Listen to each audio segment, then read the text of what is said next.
Hi hello viewers, welcome back to our channel. ఈ vlog వచ్చేసి ఎస్టర్డేది. Day before yesterday Tuesday vlog పెట్టాను. మీకు ఆల్రెడీ చెప్పాను కదా, వెడ్నెస్డే ఏ వీడియో తీయలేదు due to mobile issue. Only couple workouts చేసాము వితౌట్ మొబైల్ అండ్ ఒక 30 minutes వాకింగ్కి వెళ్ళాం.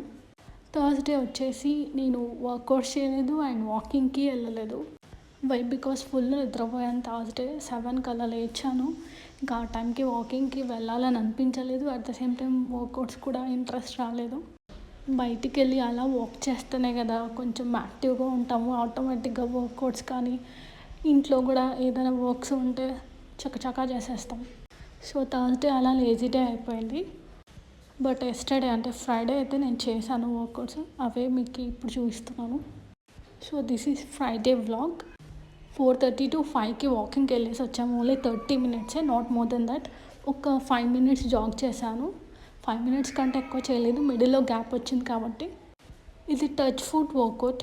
ఈ ఎక్సర్సైజ్ చేయడం వల్ల బాడీలో కోర్ స్ట్రెంత్ అనేది ఇంప్రూవ్ అవుతుంది. ఎవ్రీడే ఒక 20 times చేయండి ఎనఫ్. అండ్ ఇది వచ్చేసి leg swings. Each side 20 to 30 seconds చేయండి. ఇలా చేయడం వల్ల బ్యాలెన్సింగ్ అనేది ఇంప్రూవ్ అవుతుంది.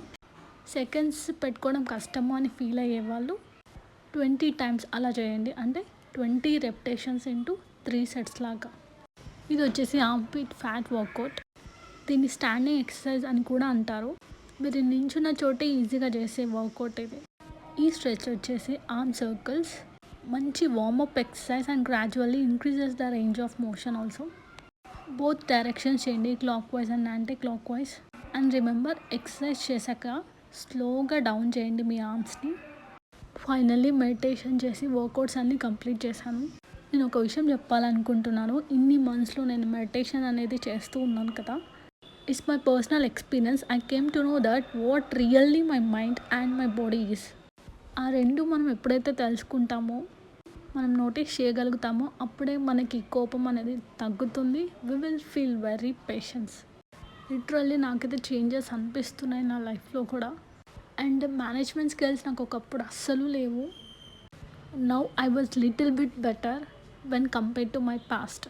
టైం మేనేజ్మెంట్ చేస్తున్నా, జర్నల్స్ రాస్తున్నా అండ్ కొత్త రెసిపీస్ కూడా ట్రై చేస్తున్నా. అండ్ ఏ రెసిపీ కూడా ఫ్లాప్ అయితే అవ్వలేదు ఇప్పటిదాకా. Okay fine. ఎస్టర్డే నా మార్నింగ్ బ్రేక్ఫాస్ట్ వచ్చేసి 2 chapatis విత్ కాలీఫ్లవర్. నేను ఎప్పుడు మా నవీన్కి అడుగుతాను, నీ ఫేవరెట్ బ్రేక్ఫాస్ట్ ఏంటి, ఫేవరెట్ లంచ్ ఏంటి, ఫేవరెట్ డిన్నర్ ఏంటి అని. తను ఎప్పుడు ఏది చెప్పాడు. బట్ కాలీఫ్లవర్ అంటే ఇష్టం అని మాత్రం చెప్తాడు అంతే. ఇష్టమే కానీ ఎక్కువ చేయకు, టైం టేకింగ్ ప్రాసెస్ అది. అండ్ నువ్వు కష్టపడడం నేను తట్టుకోలేను అని చెప్పేస్తూ ఉంటాడు. కండిషన్ అప్లైస్ అని చెప్పి ఒక డైలాగ్ చెప్తాడు. 6 monthsకి ఒక్కసారే చేయని. బట్ నేను 3 monthsకి ఒకసారి చేస్తూ ఉంటాను కాలీఫ్లవర్. ఇది ఎక్కువగా తినకూడదు, హెల్త్కి మంచిది కాదు. అండ్ 11 AM కోకోనట్ వాటర్ తీసుకున్నాను.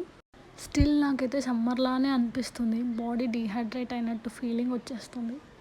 సో అప్పుడప్పుడు అలా బాడీని హైడ్రేట్ చేసుకుంటూ ఉంటాను, వీక్లీ థ్రైస్ అలా. కాకపోతే కోకోనట్ కాస్ట్ మాత్రం అస్సలు తగ్గట్లేదు. ఏ సీజన్లో అయినా కానీ పెరుగుతూ వస్తూ ఉంది. ఎందుకు చెప్పనా, పేషెంట్స్కి ఎక్కువగా కోకోనట్ వాటరే ఇస్తూ ఉంటారు కాబట్టి వాటి రేట్ మాత్రం తగ్గించరు. అండ్ లంచ్ వచ్చేసి ఎస్టర్డే ఇది లెమన్ రైస్. ఇందులో క్యారెట్, కాలీఫ్లవర్ చిన్న పీసెస్గా కట్ చేసి వేసాను. And peanuts also. Ground nuts అయితే ఏం కట్ చేయలేదు, ఒక డైరెక్ట్గా వేయించాను అనమాట.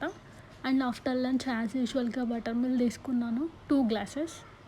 మా నవీన్కి అయితే క్యారెట్లో కట్టి పంపించేస్తున్నాను. ఆల్రెడీ ఇంట్లో స్టీల్ వేర్ ఉంది, అందులో వేసి పంపించేస్తున్నాను. నేను ఒక్కడ తాగితే బాగోదు కదా, మా నవీన్ కూడా బాగుండాలి కదా. మెయిన్గా తనే బాగుంటేనే కదా నేను బాగుండేది. సో అందుకు పంపిస్తూ ఉంటాను క్యారెట్లో. చెప్పాను కదా మీకు ఆల్రెడీ ప్రీవియస్ వీడియోలో, మండే నుంచి ఎవ్రీడే తను క్యారెట్ తీసుకెళ్తుంటాడు. తను వర్క్ చేసే ప్లేస్ చేంజ్ అయ్యాడు కాబట్టి అది very long distance, hardly 30 minutes పడుతుంది. దట్స్ వై రిటర్న్ రావడం ఎందుకు అని నేను క్యారియర్ ఇచ్చి పంపించేస్తున్నాను. ఎస్టర్డే డిన్నర్ వచ్చేసి నవీన్ కోసం అని వేడివేడిగా ముందుగానే బ్యాటర్ ప్రిపేర్ చేసి పెట్టుకున్నాను. గుంత పునుగులు చేసి పెట్టాను. డిన్నర్ మాత్రమే ఇద్దరం కలిసి తినేది. బ్రేక్ఫాస్ట్, లంచ్ అయితే కష్టమే, ఎందుకంటే క్యారియర్ కట్టాలి, హడావిడిలో ఉంటూ ఉంటాం కదా. ఎస్టర్డే నా వెయిట్ వచ్చేసి 68.50. 1 day గ్యాప్ వచ్చినందుకు అనమాట, లేదంటే 68.20 అలా ఉంటుంది. That's all for yesterday's vlog. Bye guys.